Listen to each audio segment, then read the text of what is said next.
I'm a novelist, a writing coach, a manuscript editor, and a former editor on CNN's The Situation Room with Wolf Blitzer. You're one-to-one with me, and I'm one-to-one with Carol Costello again.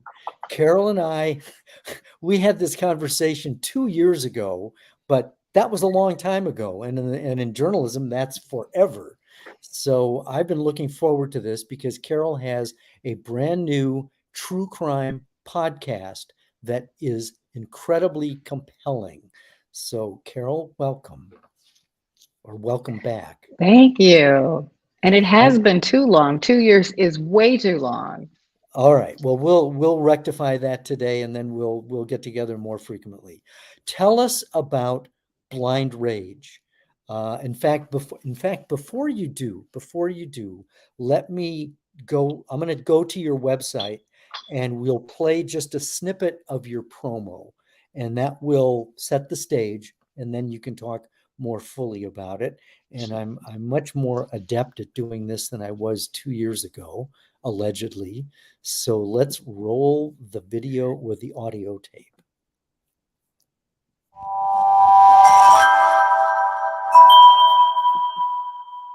A warning before I begin. This is a story that includes sexual violence. It is not suitable for children to hear. If you have suffered trauma, please listen with care.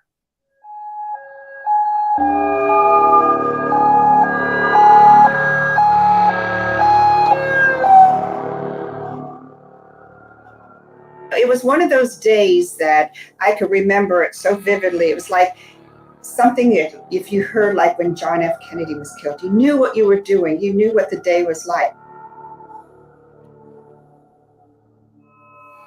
I remember that day too. It was March 20th, 1984. That was the day Northeast Ohio and the nation first heard about the bravest woman in the world who suffered a crime so brutal it forced people to ask themselves if they could have survived, or if they would have wanted to.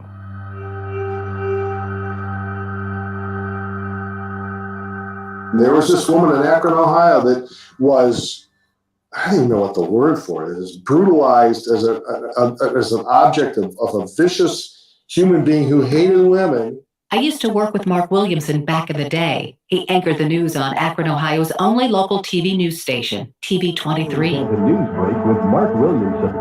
Good evening. On the Akron Capital News at 11 o'clock tonight. He remembers that day too. So to take a knife, I mean, it's almost, it's so inhuman. It's beyond anything that anybody can imagine. Stab me in the gut, stab me in the back, cut my carotid, whatever. But don't do that. That says something way beyond vicious. I'm Carol Costello. I've been an anchor and reporter for a long time, 18 of those years at CNN. I've covered every kind of tragedy imaginable. 9/11, Hurricane Katrina, the Pulse nightclub massacre. They were difficult stories to cover, but most stories, even emotionally heart-wrenching stories, I was able to leave at work. But other stories, like the story I covered when I was a rookie reporter, I can't shake.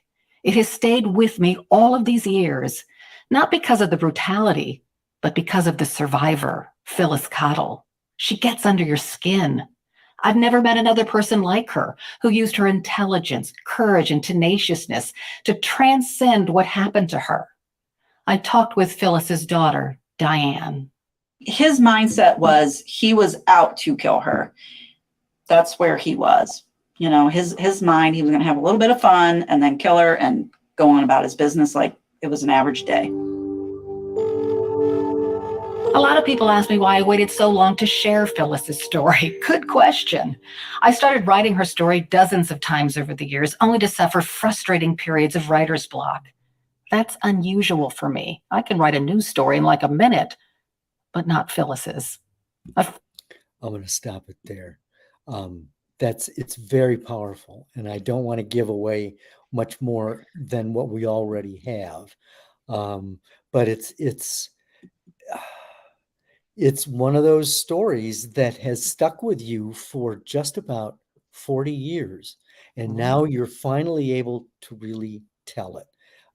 What happened? What happened to Phyllis, and what was it like as a rookie reporter to have that story fall in your lap? Well, what happened to Phyllis was particularly vicious. I mean, she was stripped of her dignity in every way possible. I think that as a young person, you just don't imagine such evil walks the earth or such evil could happen to someone. So your naivete is shattered, and you're thrown into the situation where you have to learn about a police investigation in real time, learn about how to cover a trial in real time, learn about how to interview a victim of trauma in real time, and then deal with the psychological impact that has, in the reality of it, because I'm living in a city where this happened and I'm a young woman and I was afraid, just like every other woman in like Akron, Ohio was. So I think that psychologically, it affected me in so many ways that that's the reason it stuck with me for nearly 40 years. And it's also the reason I couldn't write the story for such a long time, because I had to unload so much emotional baggage before I put the words to paper. When you say emotional baggage, I mean, do you get into that in the podcast? I do, absolutely, because I think that as much as you try to be objective as a reporter, it's impossible. And it's impossible because of the things that have happened to you in your own life. So the basic outline of the story is what of Phyllis? They caught the guy, right? Oh, I wonder if our internets have frozen. That's entirely possible. Stay with us. It'll catch up.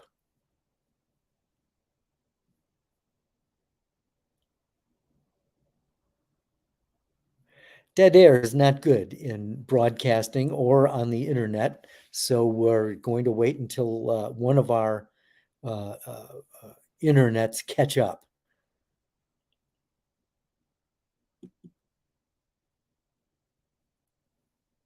Oh dear. I think Carol has gone away, but I am hoping that she'll be able to come back. And while we're waiting for her to come back, I'm going to play a little bit more of what we've been listening to. Whoop, I think she's on her way back. There, hi, there you are. Welcome to the internet. So I was just getting ready to play a little bit more of the podcast, but I'll set that aside. I'll cue that up just in case I need to go back to it. But the question is, give us a quick outline of what happened to Phyllis, how it was resolved, and then there's a wrinkle, an unexpected twist that happened way farther down the pike that you're also putting into this podcast. So you want me to start at the beginning? Yeah, exactly. What happened to Phyllis and how was it adjudicated? And now where are we? Okay. So Phyllis was abducted in broad daylight at noon as she went for a lunch break from her job right in the middle of a busy city. There were witnesses who saw her being abducted who did come to her aid. As she said, it was like she was alone and so she was grappling with that. But it was an hours-long ordeal. She was raped repeatedly during that time. And then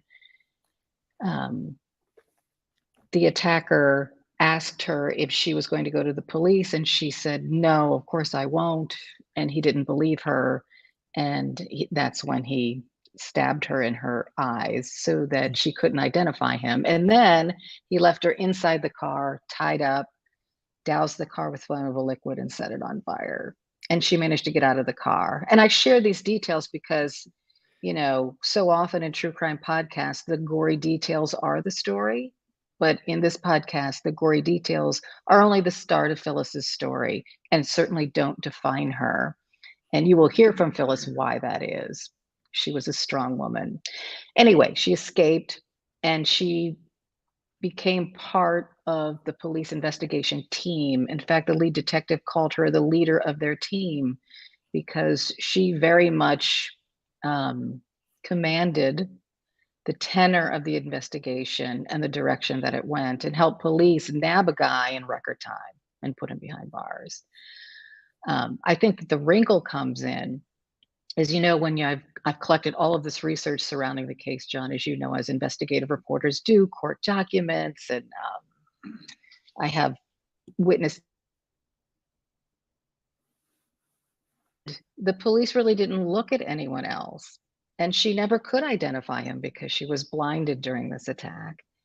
So you do wonder, there was no physical evidence, no real physical evidence either, no DNA, because there wasn't DNA back in the 80s, right? But there were no fingerprints, no real fiber evidence that would stand up in a courtroom today. So you do wonder if I, as a journalist or a journalist in that television market or outside of it, really looked at other possibilities surrounding the case. And, or if we were so wrapped up in Phyllis's amazing personality and her incredible courage that we couldn't see beyond it. So I do wrestle with that. Well, so I think you've said, at least on your website, that new evidence has come forward that casts doubt on whether the cops got the right guy. Maybe. Okay. And I can't really talk too much about that because Okay. it may not come to be, but it is out there, right? Mhm. So for me to spill all of the details, I think does a disservice to Phyllis because I don't know that it's true. And, I am a journalist, and if I were working at CNN, I probably would. But now and I admit it, I'm not objective about Phyllis's case any longer. I'm too close. Yeah. And I think that that's one of the takeaways, I think, as well. And that is, you and I 2 years ago, we talked in depth about journalism, and we did talk about objectivity. We talked about generation gaps. We talked about politics, and you talked about the issue of false equivalency. And so, journalism itself is undergoing a change. I can remember it was a big deal when I think it was Anderson Cooper cried on the air, during Katrina. And that was considered, oh my God, he crossed the line. But, journalists are human. And that, I think, is one of the things that you're talking about as well in this podcast and wrestling with.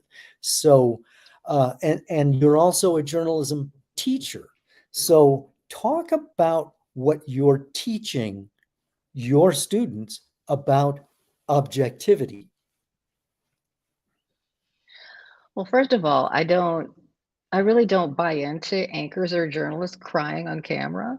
I think that's not our role. I think our role is to try to bring as much objectivity to the table as we can and to be the voice of reason, not emotional wrecks. I really firmly believe that. I've never liked it when reporters or journalists cried or showed intense emotion on camera. I understand empathy, and some things you can show empathy, but like raw emotion like that, I'm just not sure that has a place in journalism. That's what I tell my students. I think that you should try to be as objective as you can, even with a story that emotionally devastates you, like Phyllis's did me. Because when you look back and you discover that maybe your emotions had something to do with you not pursuing an avenue you should have pursued, then you realize that you really hadn't been doing your job in the proper way. Mm-hmm. So in that sense, I think strong emotion should be left off the table when you're reporting hardcore stories. Yeah. And yet sometimes emotions bubble up inadvertently, without any control. And, and if you're in a live situation, I don't know how you can, dial that back other than just do your best. Well, you have to do your best. You can't, like, I think and I'm not accusing Anderson Cooper of this because he's an amazing journalist, right? I think some of it's performative, though, quite frankly. Uh-huh. I really do. And that when I see that, it kind of makes me, phony outrage, or it kind of makes me a little nauseous. Yeah, yeah. Well, the your website for the podcast is carolcostellopresents.com, and I want to just jump to it again briefly to show the research page on it, because I think that gives. I'm going to just make that go full screen. Hello, go full screen. There we go. I don't know if we'll be able to see it real well, um, but I'm going to just scroll a little bit, and we see pictures. There's a picture of Phyllis there. Mhm. And let's see, that's Phyllis with her children Daughters. in her daughters in the late 60s. Now, Phyllis is dead now, correct? Phyllis died, I think in 2015. And I'm so sorry about that because I would have loved to have her commented on this podcast. And I'm sure she would have because she was that kind of person.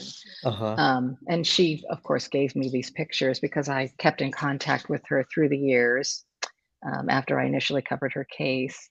And that's you in 1984 when you were covering the story. You haven't really changed that much. You're well preserved and have aged gracefully, ma'am. But here's something I think is a scream. This this I think you can see that on the screen. Am I right? That's a newspaper clipping of you, and they were advocating to keep you on the air because you were cute. Good grief. Times have certainly changed, and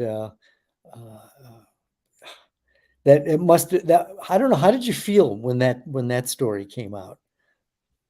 Can you repeat that because you froze there for a second? My question is, how did you feel when this newspaper story came out saying that you should be on the air because you're cute? In 1984, I remember reading it, and I was very young, and I was in the paper, and it was thrilling to me. Um, and then he said I was, I guess, cute. Yes, he did say that. I think that I was dealing with my own stuff because Mhm. I don't know, it's such a long story, but I was on the verge of being fired because my boss sexually harassed me at the time. So I was so Mhm. wrapped up in that, I didn't really have time to react appropriately to it. But readers did, of the Akron Beacon Journal. I remember they got hundreds of letters saying that the article was awful. And the reporter who wrote that story, the opinion columnist, actually wrote a second article apologizing for it. And Whoa. then it suddenly hit me that, oh, that really isn't the way you should talk about um, a professional woman in the paper or anywhere. Uh-huh. So, I think I was so young, it didn't really hit me as anything so terribly horrible that I would have to worry about it or how it Right. would affect my reputation. Yeah. Yeah. Well, I it's mean, I quite. look like a baby. I'm not going to go there, Carol. But thanks for asking. So you also have a presence on Facebook, facebook.com Carol LMU, and on Instagram, instagram.com/Carol Costello. So you have a media presence. Let's talk a little bit about you as a journalism teacher. When you and I talked before, you had a program where it was at Loyola Marymount in LA and at Kent State. And so the whole goal was to get people out of their comfort zones and talking to each other across the divide. And is that still an approach you're taking, or what's your latest approach on how you're trying to teach journalism? Yes, it is still ongoing. It's a little different. COVID kind of threw a wrench into things. So it was hard to send students anywhere in the country. So over the COVID years, it's sort of morphed into what it is now. So I've created, in cooperation with the school paper, which is called the LA Loyolan, a team of student journalists. And they interact with student journalists from across the country to tell stories about civil discourse in our country. Currently, my team from LMU is in Washington, D.C., and they're interviewing a series of lawmakers. They got really great interviews there. I'm very proud of them. And they're really like holding their feet to the fire on why they're adding to the problem of incivility in this country. Okay. And they're also talking about the power of the Gen Z vote, which is really powerful this time around, right? People have the option to ask questions in the chat, and you may recognize this name, Chuck Roberts. Lover to I bits. loved him. He was my first co-anchor at HLN. And he said that she and I were on a MARTA train. That's the metro in Atlanta. And Carol went full Liam Neeson on a drunk. Can you tell that story? I don't know. I'm glad I did that. I don't know. I don't remember. I'm sure I got that from Phyllis Cottle, though. She was like,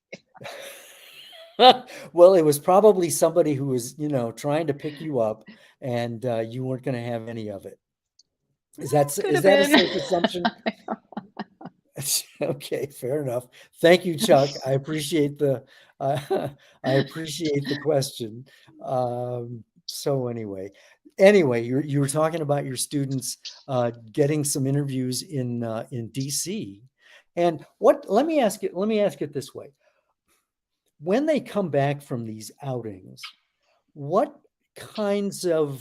do these experiences affect them and change them as people? it's life-changing. Isn't that silly? That you go to another state and you meet somebody with different political views that you think has different political views. And it changes your life. Because that was like kind of common back in the day, right? But today we stay in our bubbles. We don't venture out. We don't deign to talk to people people who we perceive think differently from us, but when students do it, it's like a revelation. And I have my students write papers after the program runs its course for them. And seriously, I think nearly everyone said it was a life-changing experience. It opened my eyes. It made me more open-minded. It made me want to fix things. It made me want to go into journalism. So it's been, I've had a great career as a journalist, a professional journalist, but nothing matches this. Nothing. It just makes me feel so great. Yeah. Do you miss being at CNN? Sometimes. With big stories, big breaking stories, those were the fun times, right? Yeah. But all the other stuff I don't quite miss. Yeah. I've been retired 10 years now, and I do not miss it, especially what it would have been like to be there trying to cover Trump. I was there for 2016. But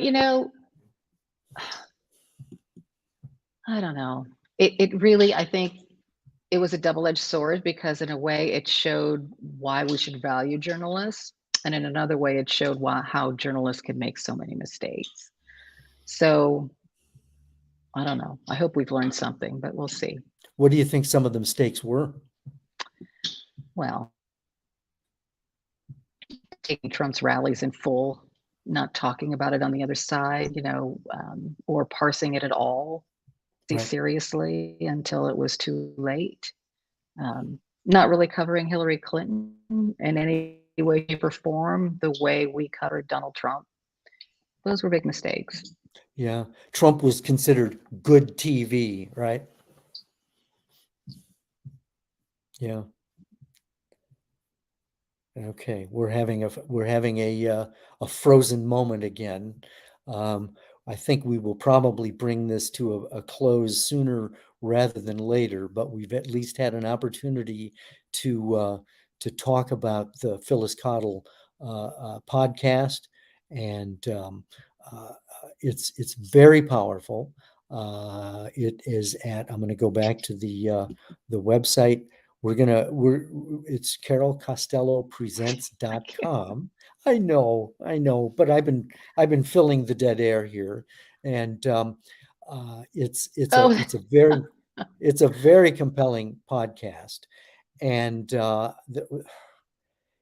are you is there a chance that this could be made into a TV series, a TV movie based on Phyllis's story? It's, good storytelling is about great characters. Is this a possibility? I don't know. I mean, initially I thought it was because she's such a compelling character, but the crime was so vicious. I think that, the feedback that I've gotten from some listeners is it's hard to listen to. It's an intense story. Um, I don't really mince words about the violence that was perpetrated on Phyllis because she would have been the first person to say, if I could live through it, you can do. You talk about true crime stories. Well, this is really what a violent criminal does to survivors. So I think that that's one factor in it because what happened to her was so over the top vicious that I'm Hmm, dear me. understand would be yeah. I don't know. I, Mm.